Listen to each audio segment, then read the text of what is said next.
Hello dear students, welcome back my YouTube channel. So आज के इस वीडियो में हम लोग आपकी क्लास 12th केमिस्ट्री से एक बहुत ही इंपॉर्टेंट न्यूमेरिकल सीखने वाले हैं, जिसमें कि आप देख सकते हैं आपका जो न्यूमेरिकल दिया गया है एक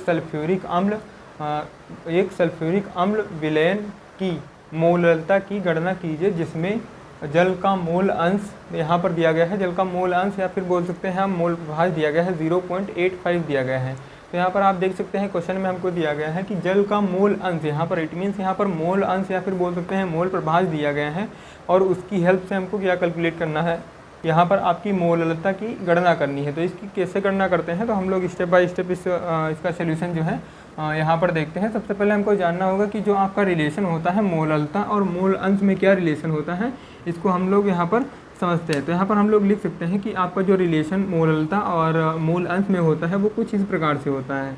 तो यहाँ पर जो relation between molality and mole fraction में हो जाएगा वो आपका रिलेशन कुछ इस प्रकार से हो जाएगा। हम जानते हैं कि मोललता को हम लोग प्रेजेंट करते हैं स्मॉल m से, और इसका फार्मूला जो होता है वो स्मॉल n, इट मीन्स जो प्रेजेंट कर रहा है यहाँ पर स्मॉल m, यहाँ पर मैंने बोला है मोललता को स्मॉल m से प्रेजेंट करते हैं, और यहाँ पर मोलों की संख्या को हम लोग स्मॉल n से प्रेजेंट करते हैं। इट मीन्स स्मॉल n को हम लोग कुछ इस प्रकार से भी यहाँ पर लिख सकते हैं, small n is equal to में स्मॉल w अपॉन में स्मॉल m से भी हम लोग इसको प्रेजेंट करते हैं। स्मॉल n में यहाँ पर स्मॉल w क्या है, विलेय पदार्थ का, जो कि हमारा हो जाता है द्रव्यमान, और स्मॉल m जो हो जाता है विलेय पदार्थ के अणुभार हो जाता है। तो यहाँ पर इस प्रकार से हम इसको लिख सकते हैं। अगर हम यहाँ पर जो इसका आयतन है वो हम किलोग्राम में लेते हैं, जब किलोग्राम में आयतन रखते हैं तो यहाँ पर हम मान सकते हैं कि इसका आयतन कितना होगा, 1 किलोग्राम होगा। तो हम मान लेते हैं कि यहाँ पर स्मॉल v जो होगा, स्मॉल v इट मीन्स यहाँ पर इसके आयतन को प्रेजेंट कर रहा है विलेय पदार्थ के। तो विलेय पदार्थ का जो आयतन होगा इट मीन्स यहाँ पर संपूर्ण विलयन को बोल सकते हैं कि जो इसका आयतन होगा वो कितना होगा, 1 किलोग्राम होगा। तो हम यहाँ पर स्मॉल v की जगह पर जब पुटअप करेंगे 1 किलोग्राम, तो ये जो मोलरता हो जाएगी वो आपकी हो जाएगी स्मॉल m अपॉन में 1, स्मॉल n अपॉन में 1 हो जाएगी। तो स्मॉल n अपॉन में 1 इसका मीनिंग है कि हम लोग यहाँ से 1 को इरेज कर सकते हैं। तो आप देख सकते हैं कि यहाँ पर हमारा क्या कैलकुलेशन निकल के आया है कि जो मोलरता होगी वो नंबर ऑफ मोल के इक्वल होगी। इट मीन्स जो मोलरता होगी वो नंबर ऑफ मोल के इक्वल होगी। अब इसी बात को हम लोग समझते हैं mole fraction, it means mole अंश में समझते हैं। तो मोल अंश में आपका कुछ इस प्रकार से हो जाएगा। मोल अंश को हम लोग प्रेजेंट करते हैं कैपिटल X से, और कैपिटल X होता है स्मॉल n अपॉन में स्मॉल n, और प्लस का ये हो जाता है कैपिटल N। तो यहाँ पर आप देख सकते हैं हम लोगों ने यहाँ पर आयतन कितना रखा है, आयतन हम लोगों ने यहाँ पर रख दिया है कितना, 1 किलोग्राम। इट मीन्स 1 किलोग्राम आयतन रखने पर हमारा कितना है, मोल अंश जो आया, मोलों की संख्या जो आई वो हमारी किसके इक्वल हो गई, मोललता के। इट मीन्स हम यहाँ पर स्मॉल n को रिप्लेस कर सकते हैं कैपिटल M से, तो सॉरी स्मॉल n से यहाँ पर इसको रिप्लेस कर सकते हैं। तो यहाँ पर हम लिख देंगे स्मॉल m अपॉन में स्मॉल m, और यहाँ पर ये कैपिटल N हो जाएगा। अब यहाँ पर कैपिटल N को हम लोग भी इस प्रकार कुछ लिख सकते हैं, जैसे कि हम यहाँ पर मान सकते हैं कि यहाँ पर जो आपका जो आयतन रहा 1 किलोग्राम, इस 1 किलोग्राम आयतन में जो विलायक के मात्रा होगी वो कितनी होगी, हम मान लेते हैं कि 1000 ग्राम होगी। इट मीन्स हम लोग यहाँ पर लिख सकते हैं कि जो आपका आयतन रहा 1 किलोग्राम में रहा, तो हम लोग यहाँ पर मान लेते हैं कि जो विलायक की मात्रा जिसको हम लोग कैपिटल W से प्रेजेंट करते हैं वो कितनी हो जाएगी, यहाँ पर ये हो जाएगी 1 किलोग्राम, और इस 1 किलोग्राम को हम क्या लिख सकते हैं, 1000 और ये ग्राम लिख सकते हैं। तो अगर हम कैपिटल N को यहाँ पर सेपरेट करें, कैपिटल N को हम लोग यहाँ पर ओपन करें, तो हम लोग इसको लिख सकते हैं, कैपिटल N को यहाँ पर लिख सकते हैं capital N is equal to में कैपिटल M, और यहाँ पर ये कैपिटल W, यहाँ पर कैपिटल W और यहाँ पे कैपिटल M हम लोग इसको लिख सकते हैं। तो कैपिटल W की वैल्यू जो हम 1000 पुटअप करेंगे तो यहाँ पर ये कुछ इस तरह से हो जाएगा। ये हो जाएगा स्मॉल m 1000 अपॉन में स्मॉल m हो जाएगा। तो इस वैल्यू को हम लोग यहाँ पर पुटअप करेंगे इस कैपिटल N की जगह पर। तो ये फार्मूला जो है आपका कुछ इस प्रकार से बन जाएगा।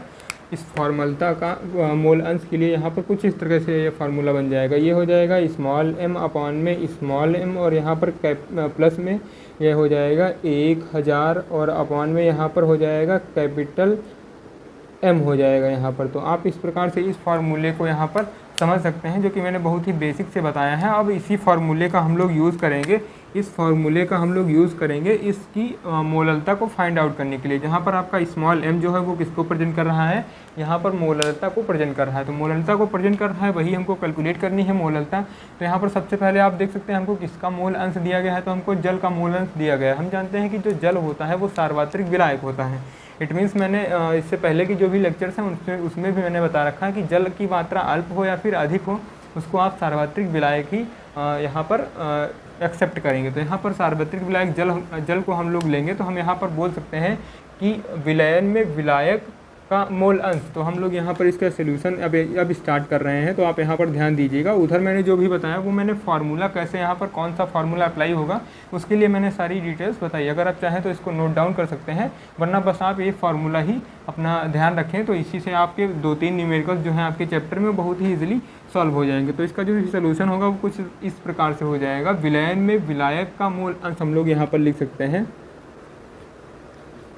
विलयन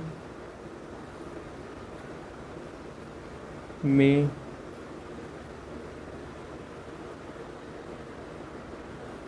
विलायक, यहाँ पर विलायक जो हो जाएगा वो क्या हो जाएगा, हमारा जल हो जाएगा, जिसका रासायनिक सूत्र H2O का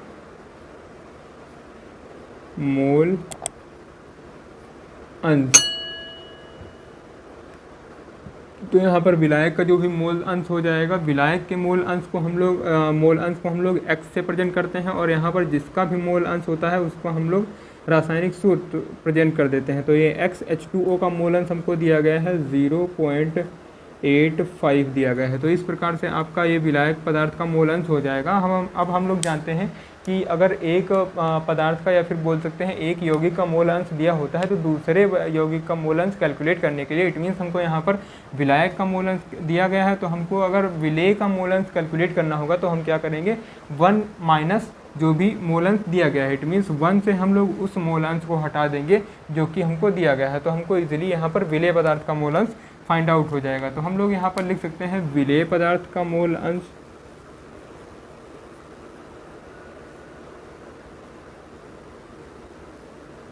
विलेय पदार्थ का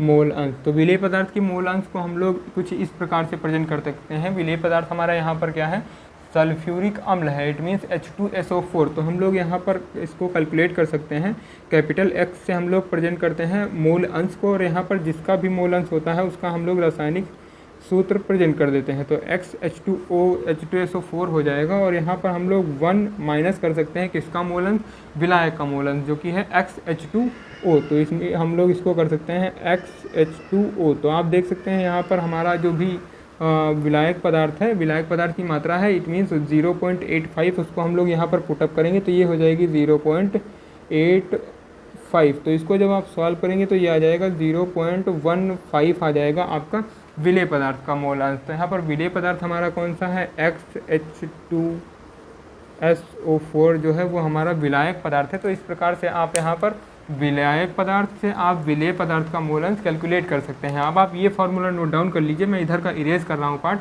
तो आप यहाँ पर इसका आगे का सोल्यूशन मैं करवाता हूँ। आप देख सकते हैं मैंने यहाँ पर जो फार्मूला नोट डाउन किया था उसको मैंने यहाँ पर लिख दिया है। अब आप क्वेश्चन पर ध्यान दीजिएगा, यहाँ पर क्वेश्चन में दिया गया है एक सल्फ्यूरिक अम्ल विलयन की मोलरता की गणना कीजिए। इट मीन्स हमको यहाँ पर सांद्र सल्फ्यूरिक अम्ल H2SO4 जो दिया गया है उसके हमको मोलरता की कैलकुलेशन करनी है। इट मीन्स जो हमारा सांद्र सल्फ्यूरिक अम्ल है वो हमारा क्या है, वो हमारा विलेय पदार्थ है। तो यहाँ पर हम विलेय पदार्थ के मोलरता की कैलकुलेशन करेंगे, तो यहाँ पर विलेय पदार्थ का हम लोग यहाँ पर सूत्र प्रेजेंट कर देंगे, इट मीन्स H2SO4 ये हो जाएगा। तो इसके लिए हम लोग यहाँ पर मोलरता की कैलकुलेशन कर रहे हैं। अब इसी फार्मूले में जो भी आपका मोल अंश हम लोगों ने फाइंड आउट किया है 0.15, और यहाँ पर मोलरता को आप स्मॉल m से ही प्रेजेंट करे रहने देंगे। और यहाँ पर जो आपका विलायक पदार्थ है, विलायक पदार्थ मीन्स क्या है, हमारा विलायक पदार्थ यहाँ पर H2O है। तो इसका मैंने जो आपका अणुभार है वो हर वीडियोज़ में बता रखा है कि कितना होता है, 18 होता है। और कैसे होता है, यहाँ पर हाइड्रोजन के कितने परमाणु,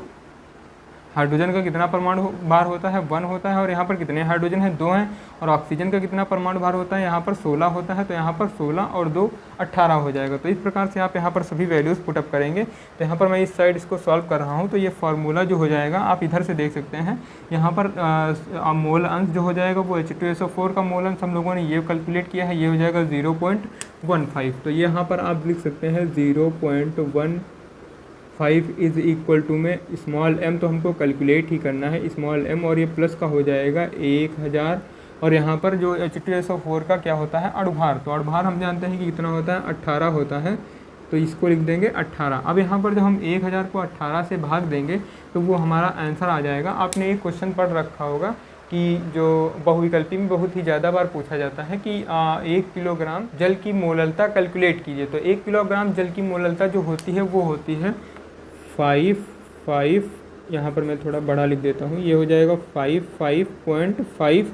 5 और ये 5 इसी तरह चलता रहता है। तो हम इस टर्म को क्या लिख देते हैं 5.56 हो जाती है। तो जब आप इसको डिवाइड करेंगे तो ये वैल्यू जो है हमारी इतनी आ जाएगी। तो इसको मैं यहाँ से इरेज करता हूँ, तो ये हो जाएगी 0.15 इज़ इक्वल टू में स्मॉल m अपॉन में स्मॉल m और प्लस का हम इसको लिख सकते हैं 5.56। तो ये वैल्यू इतनी हो जाएगी। अब हम लोग क्या करेंगे, जो इतना टर्म है आपका इसको हम लोग इस तरफ शिफ्ट करके इसको मल्टीप्लाई करते हैं तो हमारा ये टर्म हो जाएगा 0.15 स्मॉल m और यहाँ पर हम लोग इसको लिख सकते हैं 0.15 स्मॉल m और यहाँ पर प्लस का ये 0.15 इंटू में 5.56 और इज इक्वल टू में हमारा क्या रहेगा स्मॉल m रहेगा। तो ये स्मॉल m हो जाएगा।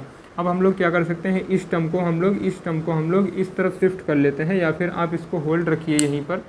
हमें कैलकुलेशन इजी बनाने के लिए इस टर्म को इस तरफ शिफ्ट ही करना होगा, क्योंकि इसका जो मल्टीप्लाई आएगा उसके बाद में जो भी हमारा मेन टर्म होगा उसको हम लोग इसके नीचे शिफ्ट कर सकते हैं। तो आप ध्यान दीजिएगा, मैं इस टर्म को इधर शिफ्ट कर रहा हूँ, कुछ इस फॉर्मेट में इसको लिख सकते हैं हम लोग। ये हो जाएगा आपका स्मॉल m माइनस का 0.15 small m is equal to में ये हो जाएगा 0.15 और इंटू में 5.56 हो जाएगा। अब यहाँ पर जब इसको हम लोग यहाँ से क्या कॉमन ले सकते हैं, स्मॉल m कॉमन ले सकते हैं, जो कि हमारा हो जाएगा स्मॉल m कॉमन हो जाएगा। यहाँ से 1 माइनस का 0.15 बचेगा और ये हो जाएगा, इसका जब मल्टीप्लाई करेंगे आप लोग तो यहाँ पर इसका मल्टीप्लाई आ जाएगा 8.334 इसका मल्टीप्लाई आ जाएगा। आप यहाँ पर कैलकुलेटर से कैलकुलेट कर सकते हैं, वरना आप इसको मैनुअली भी कैलकुलेट कर सकते हैं। तो इतना ही आपकी ये वैल्यू आएगी। तो हम जब इसको माइनस करेंगे तो यहाँ पर 1 से जब हम लोगों ने अभी माइनस किया था 0.85 को, तो हमारा आया था 0.15। तो हम लोग 1 से माइनस कर रहे हैं 0.15 को, तो हमारा आ जाएगा स्मॉल m और इंटू में 0 ये रहेगा आपका इंटू में 0.85 आ जाएगा और ये हो जाएगा हमारा 8.334 हो जाएगा। अब हम इस टर्म को इसके नीचे शिफ्ट करेंगे और इसको सॉल्व करेंगे। तो small m is equal to में हो जाएगा 8.334 और अपॉन में हो जाएगा 0.85 हो जाएगा। तो आप देख सकते हैं हमारी नीचे वैल्यू कितनी वैल्यू है। तो नीचे वाली जो भी वैल्यू है हम लोग यहाँ पर 0 कर सकते हैं, तो 0 हो जाएगा। तो हम यहाँ से दशमलव कैंसिल कर देंगे। इट मीन्स दशमलव के 3 डिजिट ऊपर भी हो गए और दशमलव के 3 डिजिट नीचे भी हो गए। तो हम लोग इसको लिख सकते हैं 8334 और अपॉन में ये हो जाएगा 850।